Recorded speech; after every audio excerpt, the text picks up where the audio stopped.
because there's a little thing that we don't often talk about in intuitive eating, that two of the principles can sort of sometimes compete with each other.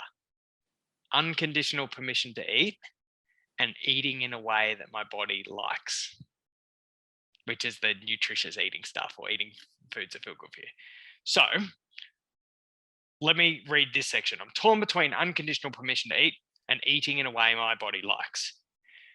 This is a very common but often unspoken challenge. Trying to promote intuitive eating, some experts will claim that all the principles work together. And in a way they do, but not entirely.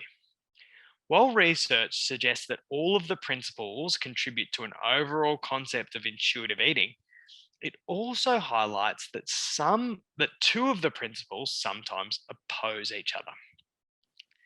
There is an obvious trade-off you're probably seeing here.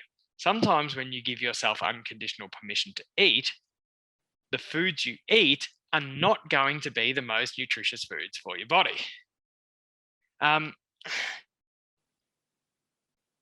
At times, you'll have to decide whether you value food freedom or eating what your body likes more. The thing I want you to understand about this is that, as with any values, having to choose is normal. So if these things don't completely fit, you're not doing it wrong. It's just part of it. I see so many people beat themselves up over this for absolutely no reason. Look, if you value food freedom more, you don't have to eat like a glutton. And if you value nutritious eating more, you don't have to eat like a Spartan. In fact, focusing too much on one or the other could keep that pendulum swinging. So if you want to get it right, you should be exercising both values and both principles at different times.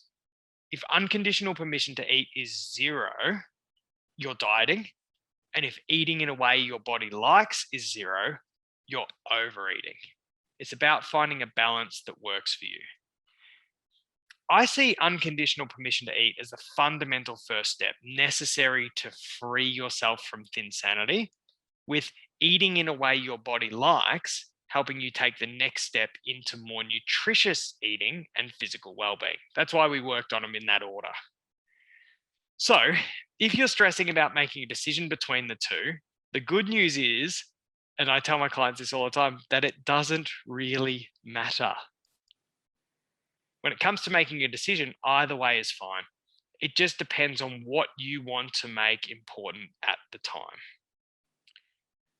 When you have to choose, own your choice. We talked about eating like a Zen master. Zen masters are decisive. And look, the other thing I said here is the more you work on the other principles, the less of an issue this becomes. For example, when you honor your hunger and fullness, even when you give yourself permission to eat mind foods, you'll stop when you've had enough. Paying attention to mind foods also tends to result in eating them in amounts that the body is happier with. When you get good at transcending impulses based on non-hungry cues, like emotions and the presence of food, you won't misuse your unconditional permission to eat to overeat as much. And when you listen to how foods make you feel, you'll find your body is pretty good at tolerating mind foods in small amounts, or when you eat them every now and then, but doesn't really feel like eating massive amounts or eating them all the time. The more you work on all the principles, the more you'll find you can literally have your cake and eat it too.